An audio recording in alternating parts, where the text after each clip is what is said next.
Додека Централното раководство на Социјалдемократскиот сојуз на Македонија тврди дека најголемата опозицијска партија нема да учествува на локалните избори, на локално ниво предизборните активности се одвиваат во спротивна насока. Кандидатот за градоначалник Миле Андонов секојдневно е на терен со јасни намери да ги исконтактира граѓаните за да ги убеди да гласаат за него. Според информациите од партијата, на ниту една средба на граѓаните не им се соопштува неучество на изборите, туку се најавуваат мерки кои доколку победи ќе ги превземе. Дали ваквите разидувања зборуваат за несогласување на релација централна-локална власт, ќе биде јасно во втората половина од месец февруари.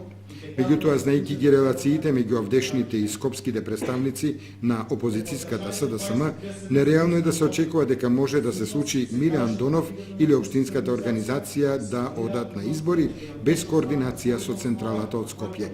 Ако пак се предпостави дека сето тоа е само стратегија на социјалдемократите, преостанува да се види какви ефекти или последици таа ќе оствари кај гласањето.